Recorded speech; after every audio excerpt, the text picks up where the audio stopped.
Bonjour à toutes, bonjour à tous et bienvenue sur ma chaîne Vibration Consciente.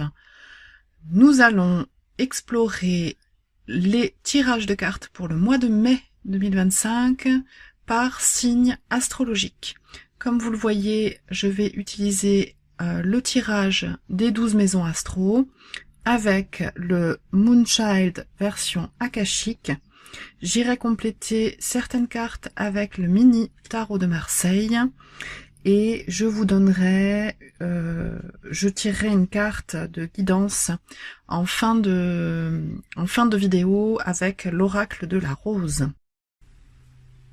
Et sans attendre, on est parti. N'hésitez pas, si vous aimez ces contenus, à liker, à partager pour que ma chaîne puisse grandir. Je vous remercie.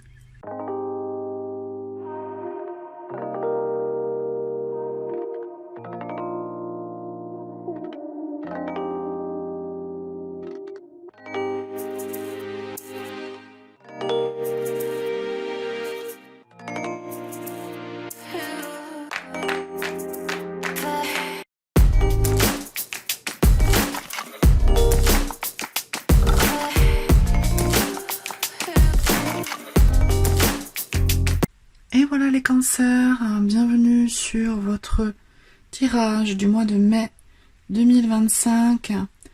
Hop, les cancers, ascendant lune ou signe en cancer, ou tout placement planétaire qui vous importe. Voici votre tirage des 12 maisons astrologiques avec le Moonchild version Shadowwork. J'irai préciser certaines cartes avec le tarot, le mini tarot de Marseille. Si, voilà, alors il y a l'ermite qui sort, introspection potentielle pour ce mois de mai. Voilà, si j'ai besoin de préciser certaines choses. Donc je vais laisser de côté cette ermite. Besoin qui nous dit que vous avez potentiellement un besoin de clarifier vos actions passées pour pouvoir les dissoudre et aller de l'avant. Voilà, tourner la page et aller de l'avant. Un message de la source en fin de guidance avec l'oracle de la rose. Et nous partons tout de suite voir ce que vous avez dans votre état d'esprit, votre humeur, votre énergie dans la maison 1. Un 10 de bâton, une fin de cycle énergétique, une grosse fatigue accumulée. Vous êtes issu d'une période où vous avez beaucoup investi au niveau de votre énergie. Sans doute que vous avez porté un projet à bout de bras. Le mois de mai va vous permettre de libérer ce fardeau et sans doute de décompresser. On va aller voir tout de suite. Alors, je vais tout de suite prendre l'ermite en fait pour préciser, qui nous dit qu'effectivement vous allez avoir besoin de vous isoler Est-ce qu'il y a un autre message pour la maison 1 pour les cancers? Oui. Roi d'épée, ok. Donc l'ermite va vous demander de vous isoler un peu pour faire un bilan de ce que vous avez fait jusqu'à maintenant et libérer ce qu'il y a à libérer pour ensuite prendre l'énergie du roi d'épée, c'est-à-dire celui qui est en maîtrise de son mental. Donc vous aurez réfléchi, vous vous serez isolé un peu, vous sans doute pris un peu de repos, pour ensuite prendre l'attitude du roi d'épée, donc qui est dans la maîtrise de la communication, de l'intellect, qui prend les décisions, qui communique correctement, qui donne les ordres s'il a besoin d'en donner, pour vous mettre dans la position de leader, tout simplement. Votre maison 2, votre état psychique, ressources matérielles, situation à l'égard de l'argent, un 5 de bâton, avec plein de poussière sur ce 5 de bâton. Enfin, c'est la sensation que j'en ai. Je pense que c'est plus un nuage. Mais j'y vois comme dans un désert, du vent et la poussière qui s'élève. 5 de bâton, c'est l'ego. C'est l'envie d'avoir raison et de le faire savoir à la terre entière. Donc c'est la situation à l'égard de l'argent, surtout. dans cette maison 2 du taureau, votre ego aimerait avoir plus. Simplement, je pense que votre regard devrait être dirigé sur les autres facettes de la richesse. Je pense que c'est ce que vous faites. On va aller voir, parce que ce personnage, il a un voile, il y a de la poussière ou des nuages autour d'elle, mais il regarde vers l'avant. Donc, qu'est-ce que vous avez dans votre maison 3? Communication, expression de soi, créativité. Ouais, le fou.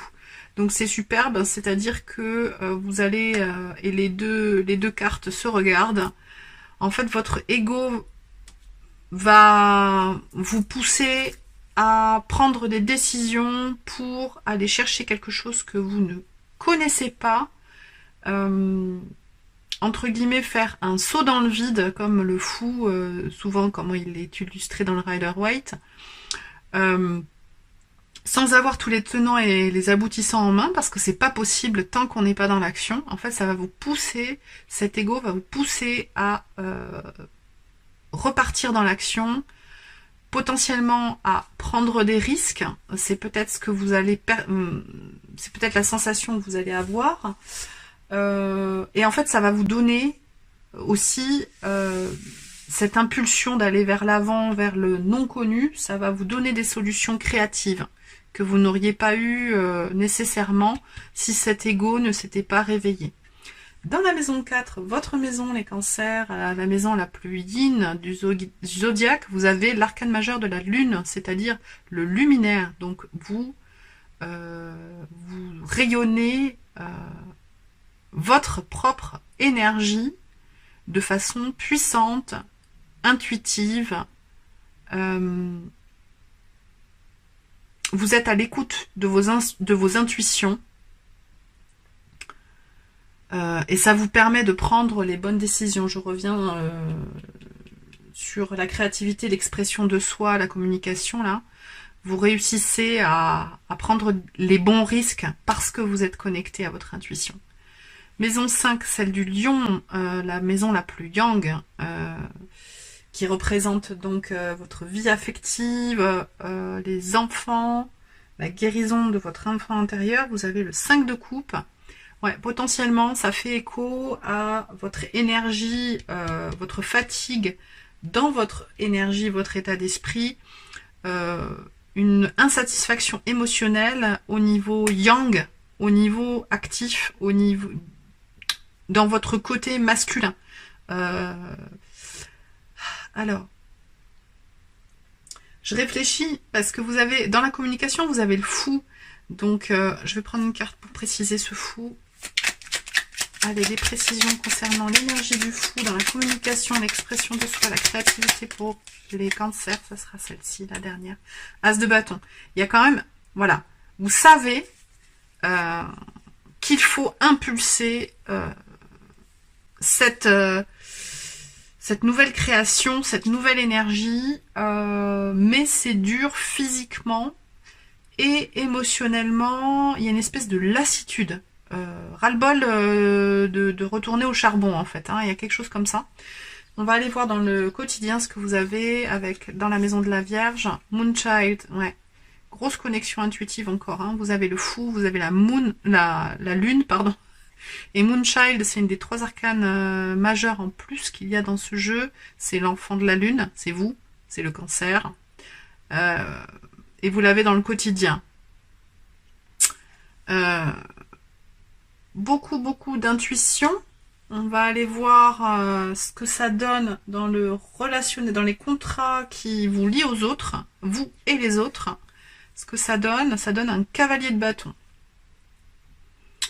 Une très belle énergie, feu.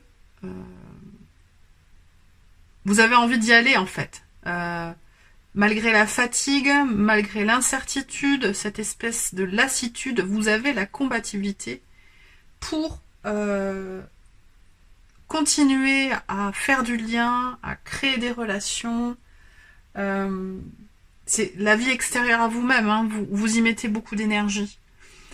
Cavalier cavalier de bâton, c'est l'activité dynamique, les changements bienvenus. Donc les choses changent pour le meilleur. Là, il y a un cœur derrière ce bâton, là, sur le chakra du cœur de ce personnage. Donc c'est extrêmement positif, c'est une très belle énergie. C'est l'énergie aussi, là, c'est la maison de la balance, de Vénus, accessoirement, du beau, de la créativité. Vous l'avez, cette créativité, pour ce mois de mai. Il y a quelque chose de très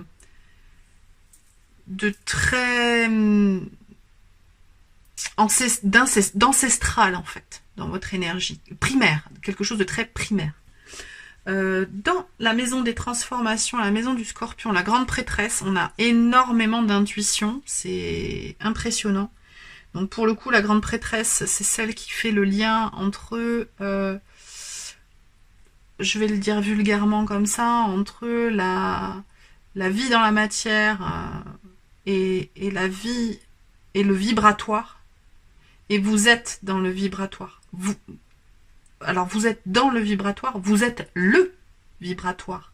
Avec ce fou, cette lune, cet enfant de la lune et cette grande prêtresse, vous incarnez le vibratoire et vous arrivez quand même, vous avez de l'énergie, hein, vous avez, bon alors c'est des énergies un peu fluctuantes, 10 de bâton, 5 de bâton, cavalier de bâton, il y a du feu quand même, l'énergie vitale, cette tasse de bâton, il y a de l'énergie vitale, vous avez envie que ça avance, que ça bouge, quoi, il y a vraiment quelque chose, comme je vous disais, de primitif, primaire, dans vos ressentis, dans vos actions du mois de mai. C'est pas du tout péjoratif, au contraire. Hein. Pour moi, quand je dis primitif, primaire, c'est qu'on revient à notre énergie essentielle, ce que l'on est profondément à l'intérieur de soi.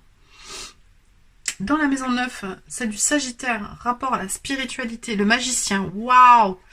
Vous avez toutes les cartes en main pour... alors, c'est vos valeurs aussi. En fait...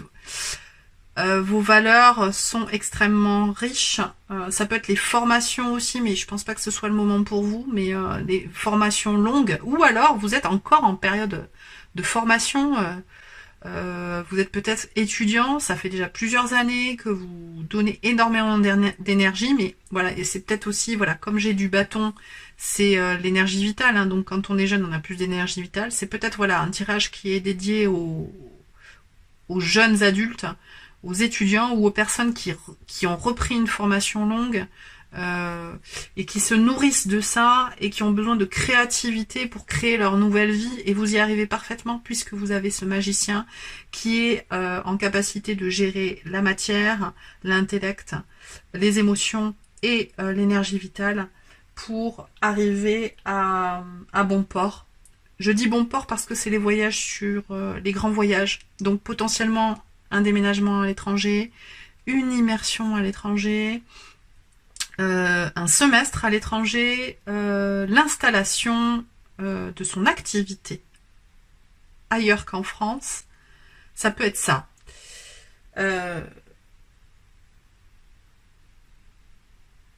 Alors j'ai l'Afrique du Nord, l'Amérique du Nord, l'Amérique du Sud. Voilà. Pardon, hein, mission de vie. Le socio-pro avec le Capricorne, la maison 10, les amoureux. Vous vous choisissez, vous. Vous êtes dans votre unité. Ou alors, ça peut être amoureux, hein, au niveau du socio-pro, vous partez pas tout seul, quoi, ou toute seule. Vous êtes deux et vous restez deux et vous harmonisez vos objectifs. Il y a quelque chose comme ça. Vous élevez grâce à votre vision du futur, vous et votre autre, si c'est le cas, si vous êtes en couple, vous visualisez, vous regardez dans la même direction et ça élève vos vibrations et vos aspirations, ainsi que vos projets. C'est très beau. Je compte les arcanes majeures, donc on a 1, 2, 3, 4, 5, 6 arcanes majeures sur 10 cartes. Gros tournant énergétique pour vous, là, les cancers. Grosse connexion créative, créatrice. Maison 11, les projets, les espérances, la communauté, les relations à venir dans tous les domaines. Ah, elle est sortie pas mal cette carte. C'est une des plus belles du jeu. 9 de coupe, c'est l'épanouissement émotionnel complet, total. Je reviens à ce ancestral primitif dont je parlais. Là, on a la croissance du vivant qui se fait avec cette section de coquillage qu'on voit là. C'est, je le dis à chaque fois parce que je trouve que c'est important, c'est le nombre d'or. C'est la croissance du vivant. Tout ce qui est vivant croît avec cette formule mathématique de la suite de Fibonacci. Quand elle croît de façon harmonieuse. L'harmonie. L'harmonie dans les relations à venir, dans tous les domaines, dans vos projets, vos espérances. L'harmonie parfaite. Waouh. Maison du poisson, 8 de coupe, les leçons à intégrer, votre inconscient, votre face cachée. Vous avez la sensation émotionnelle, alors c'est une sensation du passé qui est là encore, à l'intérieur de vous, sans doute par votre vécu, vos expériences passées. Vous avez encore la sensation que vous devez quitter quelque chose pour accéder à du meilleur. Et je pense que c'est cette partie inconsciente, plus ou moins inconsciente selon les personnes, hein, selon les pratiques méditatives, spirituelles, qui vous pousse avec autant d'énergie et de puissance vers un futur radieux. Et j'ai mon ventre qui fait gui gui gui. Il est super d'accord avec ce que je viens de dire. Notre ventre, c'est notre laboratoire alchimique. Donc vous avez la réponse alchimique que vous êtes bien sur le chemin d'un avenir radieux. Le message de l'oracle de la rose pour vous. Notre mère la rose, retour vers l'autre, compassion, humanité.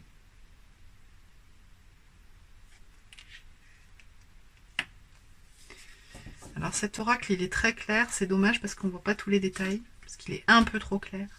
Mais là, il y a plein de déités, de personnages, de différents panthéons qui sont illustrés tout autour de cette merveilleuse rose. Et je vais vous lire une partie de la guidance de la carte.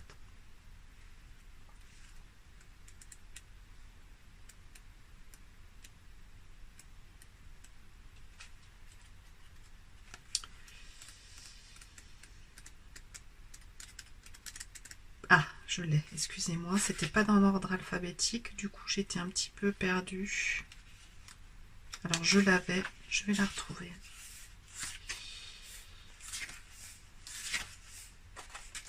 Symbole sacré du féminin, la rose existe depuis bien plus longtemps que l'homme.